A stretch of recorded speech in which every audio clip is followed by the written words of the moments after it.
En el nombre del Padre, del Hijo y del Espíritu Santo. Amén. Amén. El ángel del Señor anunció a María. Y concibió por obra y gracia del Espíritu Santo.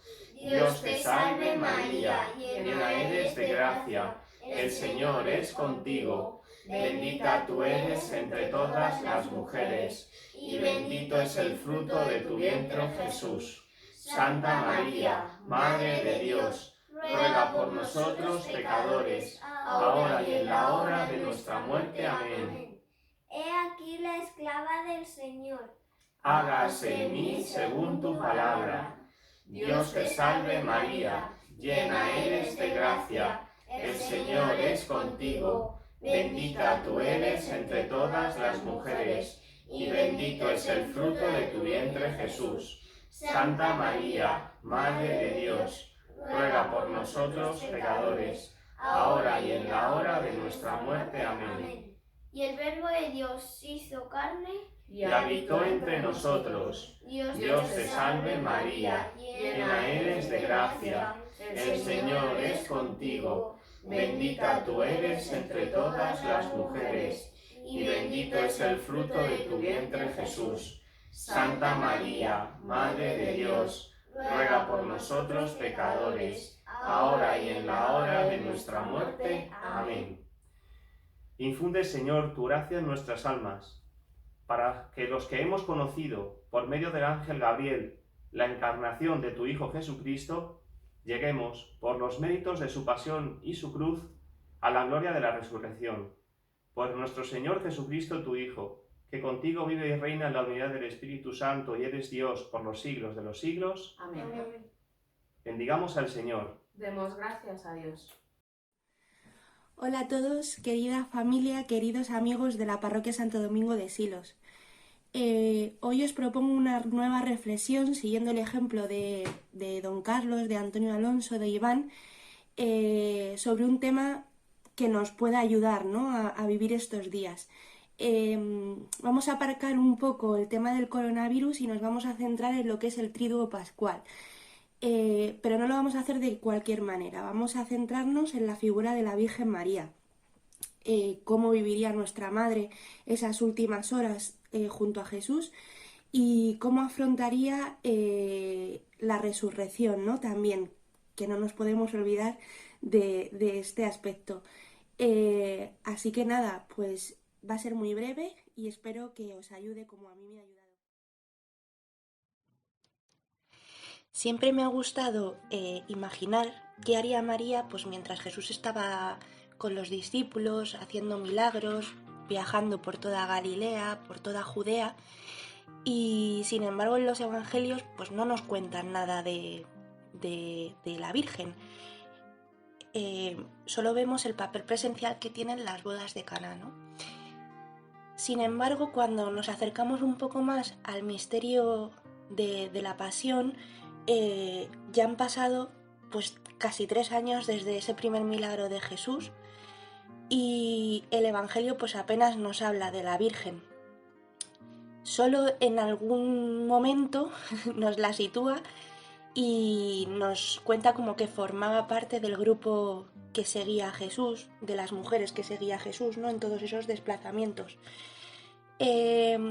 Nos señala el evangelista Marcos una presencia física de ella pues cuando Jesús está enseñando en una casa y hay tantísima gente que no pueden acceder a la casa y los discípulos mandan avisar a Jesús de que su madre estaba allí, ¿no? Y sin embargo Jesús hace esta intervención, ¿no?, y dice: ¿quién es mi madre y quiénes son mis hermanos? Mirando a los que estaban sentados a su alrededor dice: estos son mi madre y mis hermanos. Quien hace la voluntad de Dios, ese es mi hermano y mi hermana y mi madre. Nos puede parecer pues como que se desprecia un poco a la Virgen, ¿no? Pues todos son mi madre y mis hermanos. Sin embargo, hay que leerlo como un gran elogio a la Virgen, la criatura que mejor que nadie supo cumplir la voluntad de Dios. Esa es María. Luego sí que vuelve a haber un silencio completo sobre María, pero no podemos pensar que María no estaría pendiente de Jesús. ¿Qué madre no está pendiente de sus hijos? Seguramente no la acompañaría físicamente en todos esos viajes, pero sí que tendrían que estar unidos de una manera espiritual tremenda. Eso lo tenemos claro todos, ¿no? Aunque no nos lo señalen en los evangelios. Sin embargo, Juan, en el Evangelio de San Juan, nos la vuelve a mostrar de una manera física en el momento de la muerte de Jesús, en el momento de acompañarle al Calvario. Todos hemos visto la película de La Pasión de Mel Gibson y es alucinante ver pues cómo María, de lejos, sumida en dolor, pero sin dejar de mirar a Jesús, le va acompañando por toda esa vía dolorosa hasta el momento de su encuentro. Seguramente no se dirían nada, no harían falta las palabras, no haría falta más que una mirada para mostrar esa comunión tan fuerte que entre ellos existía. Y ya Juan nos la vuelve a mostrar, como decía, pues en el Calvario. Dice: estaban junto a la cruz de Jesús su madre y la hermana de su madre, María de Cleofás y María Magdalena. Esto sí que aquí podemos detenernos y hacer un análisis más profundo. Inmediatamente después transmite las palabras, después de la crucifixión, transmite las palabras, pues podemos decir en este aspecto de nuestra catequesis más importantes. Se dirige a la madre y al discípulo, que también se encontraba allí, unas palabras que están cargadas pues de un significado muy especial. Si nos centramos en la frase, sería muy pobre entender estas palabras pues como una simple preocupación de qué voy a hacer con mi madre y qué voy a hacer con estos que se quedan solos, ¿no? El hijo que se encargue de la madre y la madre que cuide de los hijos. Pues no solo nos podemos quedar ahí, sino que nos hallamos pues ante uno de los hechos más importantes para entender el papel fundamental que juega la Virgen en nuestra salvación. Jesús ya había dicho, ¿no? Y nos había mostrado la misión que iba a tener María durante los años de la vida oculta. Iba a prolongarse en la nueva familia de la Iglesia, ¿no? Esta misión.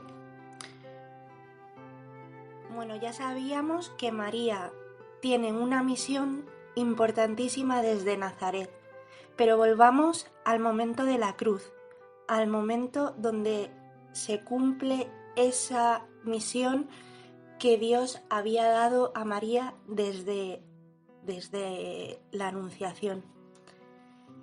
Fijaros, el texto dice, señalando al discípulo amado, dice: mujer, aquí tienes a tu hijo. Luego, mirando al discípulo, añade: aquí tienes a tu madre. Bueno, podemos preguntarnos por qué Jesús no dice María, mamá, o dice Juan, ¿no? A ninguno de los dos le llama por su nombre. Y esto también pasa en las bodas de Caná, ¿no? Mujer, no ha llegado mi hora. ¿Por qué Jesús no les llama por su nombre?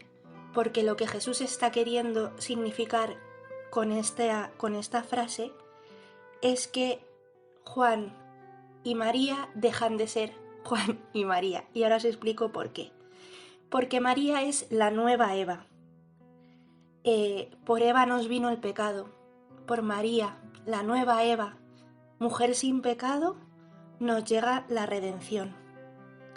María, que es la nueva Eva, en unión con el nuevo Adán, que es Juan, que es el discípulo, juegan esa llamada que tenemos todos, al discípulo a asumir a María como madre y a María a proteger a sus hijos, ¿no?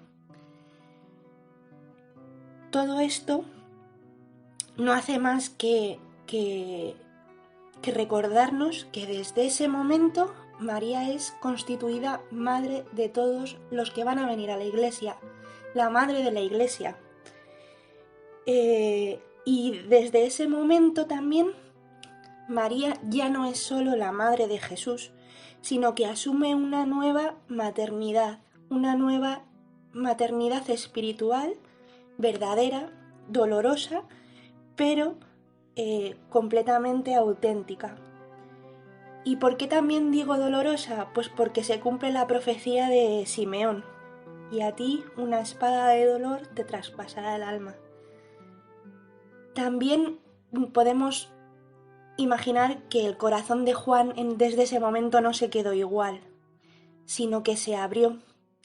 Y se abrió pues en esa conciencia también, igual que de María asumió esa nueva maternidad, Juan asumió esa nueva filiación, que le hacía no solo hermano de Jesús, sino también hijo de esa madre, ¿no? De la misma madre que Jesús. Por eso, seguidamente, en Juan podemos encontrar las palabras de: y desde aquel momento el discípulo la recibió en su casa. La introdujo en el espacio de su vida, le dio esa acogida, como los bienes más preciados que uno puede tener. No la dejó de lado, no la dio un segundo plano, sino que la asumió como madre. Juan jamás podemos pensar que se separaría de ella, obviamente. Después de la entrega del discípulo a la madre y de la madre al discípulo, podía Jesús decir: todo está cumplido. Qué importante hacer esto para que Jesús pudiese decir: todo está cumplido, ya no queda nada más por hacer, ya he hecho todo. Lo único que dice después es: tengo sed. Y en realidad no quiere significar más que el tengo sed de almas, para que se cumpliese toda la escritura. Todo está cumplido.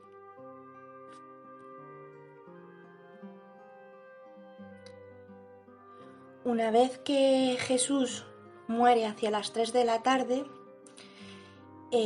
un dato importante, que es la hora en la que se sacrificaban los corderos en el templo para la cena pascual, que iba a ser ya, ¿no?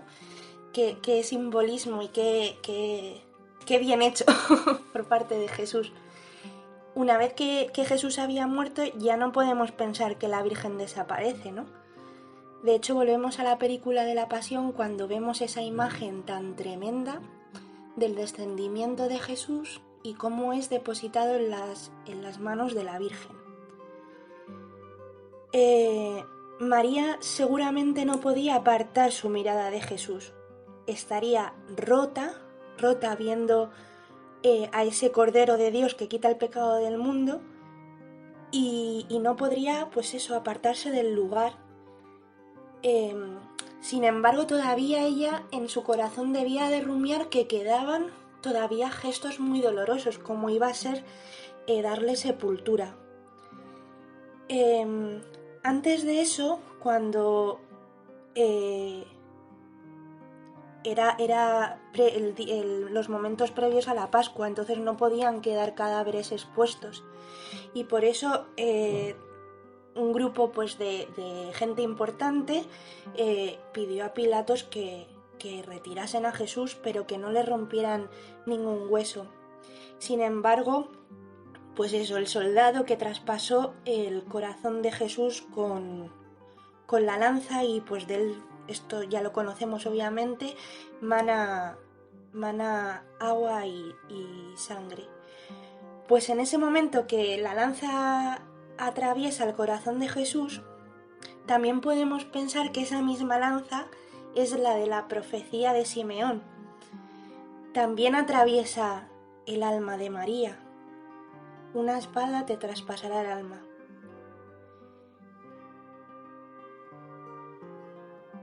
Esto para María no deja de ser una unión, una comunión con su hijo. Pero bueno, el tiempo tenía que ser todo muy rápido y tenían que darle, como hemos dicho, sepultura a Jesús, ¿no? Y entonces lo entierran en el huerto de José de Arimatea, pues eso, en un sepulcro que todavía no había sido usado. Y acordaros que también hacen colocar, imaginaros ese momento también de despedida del cuerpo de Jesús, ¿no? O sea, cuál doloroso debía de ser para María. Sin embargo, lo siguiente que conocemos después es que, como había rumores de que Jesús había dicho que al tercer día resucitaría, colocan una piedra inmensa, ¿no? Que esa piedra al final puede simbolizar ese distanciamiento entre María y Jesús de manera física. ¿Y por qué digo de manera física? Pues porque yo quiero creer, supongo, por ver a la Virgen cómo desarrolla toda su función, de qué manera admirable, de qué manera humilde, de qué manera también poderosa, no puede apagar en su corazón, por mucho dolor que tenga, esa llama de esperanza. Ella miraría alrededor, verían cómo todos habrían huido de Jesús, cómo le habrían dejado solo. Sin embargo, esa llama que María tiene en su corazón no es más que la esperanza de la resurrección. Estaría pequeñita seguramente al despedirse de su hijo por todo el dolor, por la lanzada, por la cruz, por todo lo que había pasado en esos últimos momentos. Sin embargo, en cuanto esa piedra tapó el sepulcro de Jesús, esa llama se haría seguramente muchísimo más grande. La llama de la fe de María, que es la que mantiene momentos después a sus discípulos, la que sabe que todo lo que ha dicho el Señor se cumplirá. La fe en Jesucristo parecía haberse apagado sobre la tierra, no quedaba nadie. Sin embargo, debemos ser como María, debemos mantener viva la llama del corazón, esperando la resurrección de Jesús. La llama de María brillaba con más fuerza. Y es que Él lo había dicho, al tercer día resucitaré.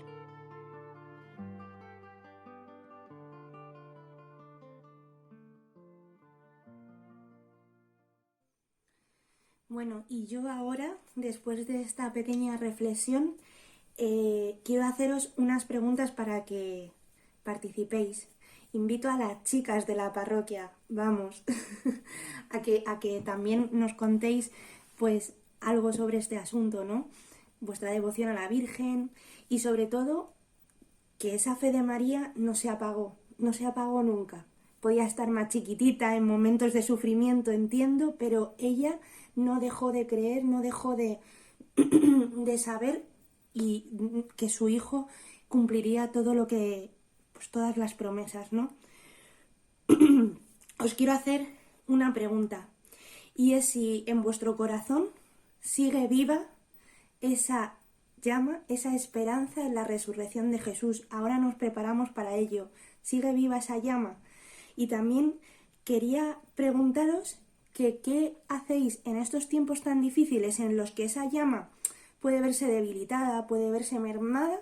¿Qué hacéis para seguir manteniendo esa llama encendida, esa llama viva?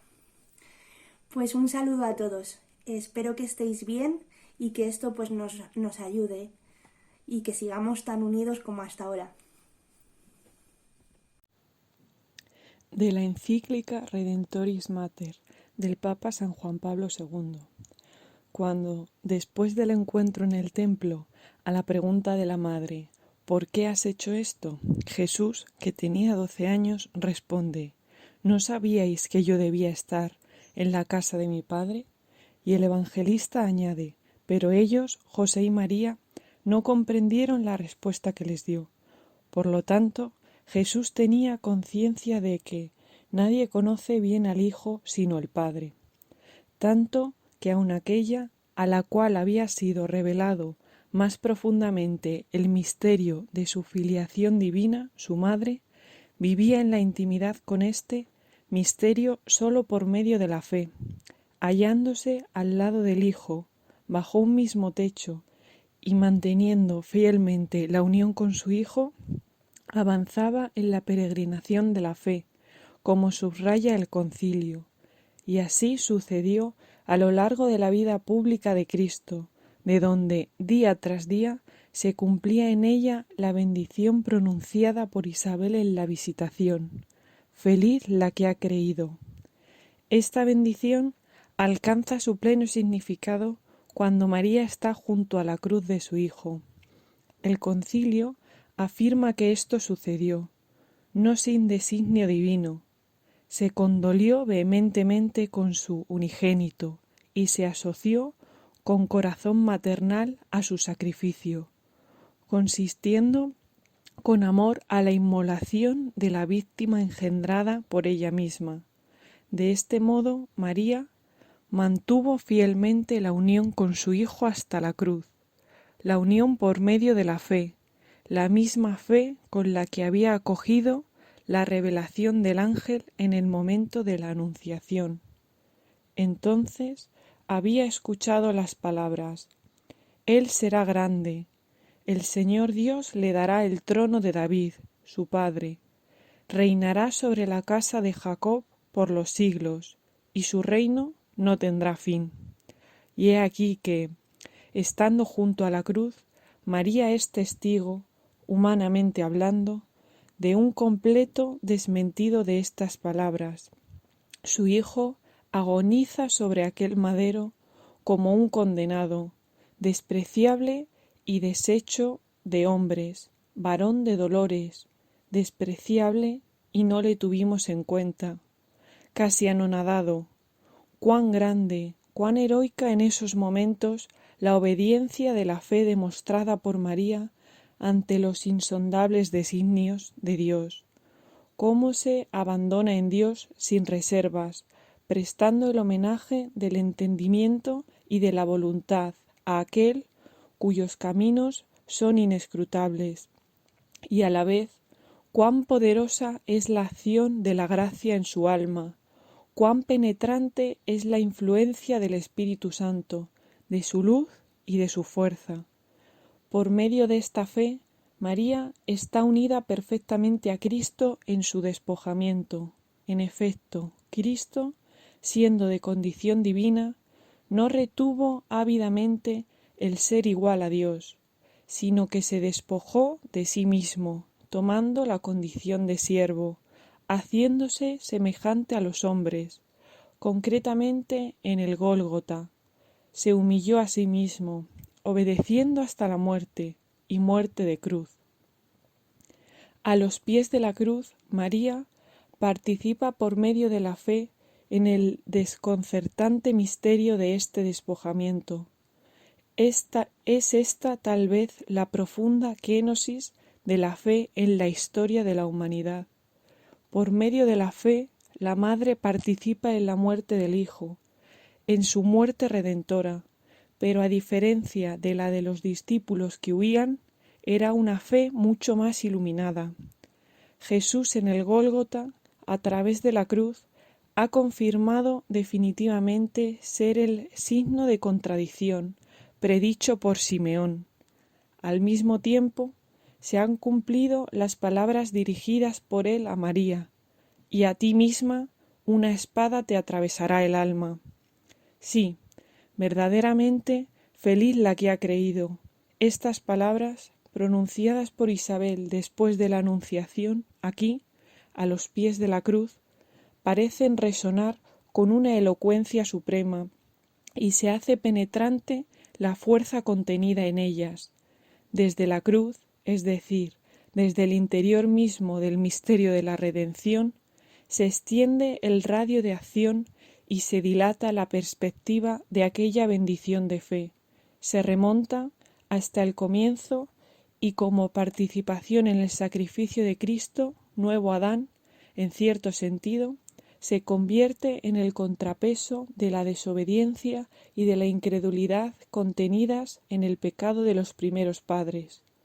Así enseñan los padres de la Iglesia, y de modo especial San Irineo, citado por la Constitución Lumen Gentium. El nudo de la desobediencia de Eva fue desatado por la obediencia de María, lo que ató la Virgen Eva por la incredulidad, la Virgen María lo desató por la fe. A la luz de esta comparación con Eva, los padres, como recuerda todavía el concilio, llaman a María Madre de los vivientes y afirman a menudo: a la muerte vino por Eva, por María la vida. Con razón, pues en la expresión feliz la que ha creído, podemos encontrar como una clave que nos abre a la realidad íntima de María, a la que el ángel ha saludado como llena de gracia.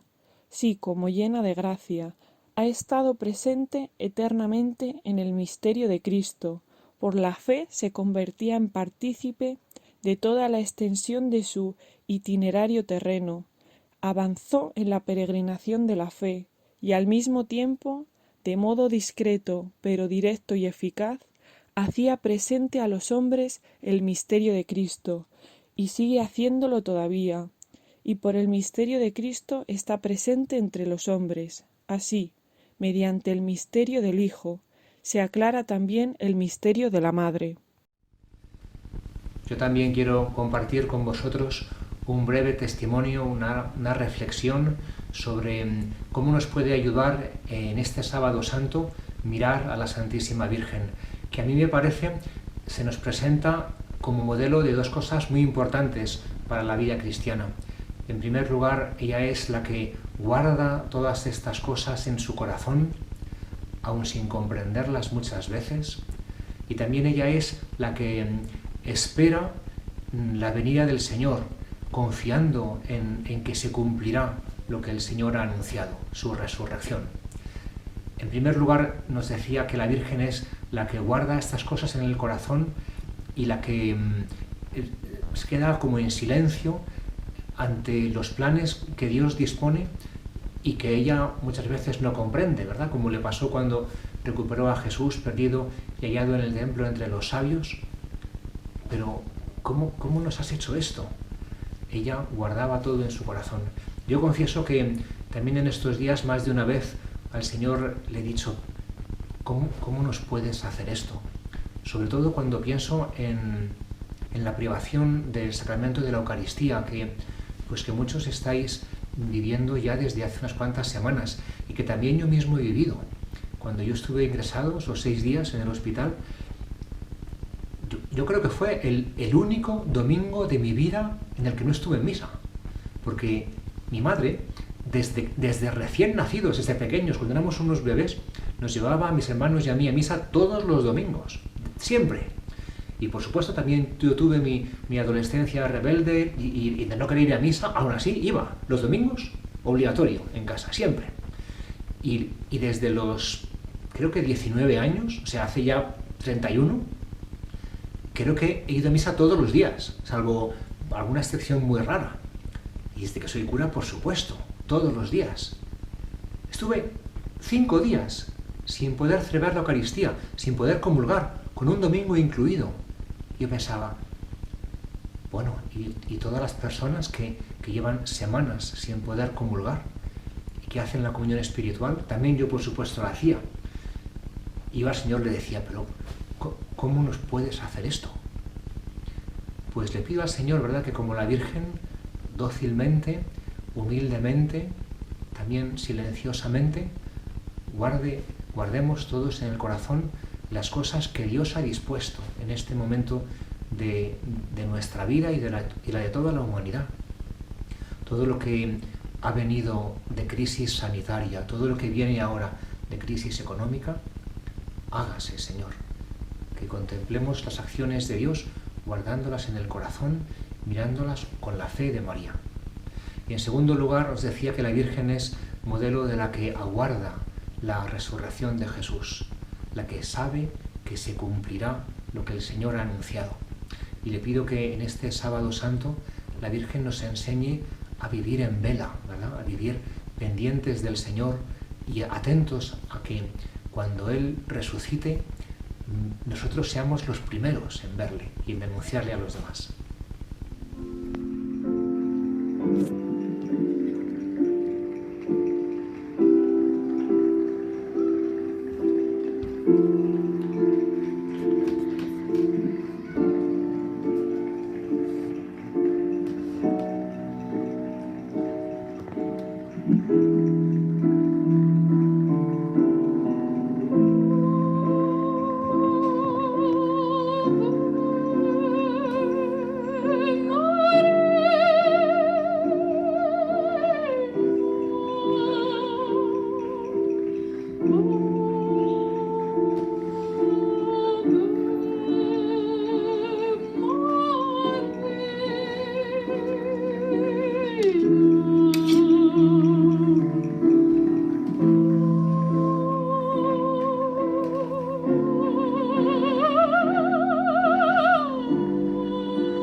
Gracias, el altavoz. Gracias.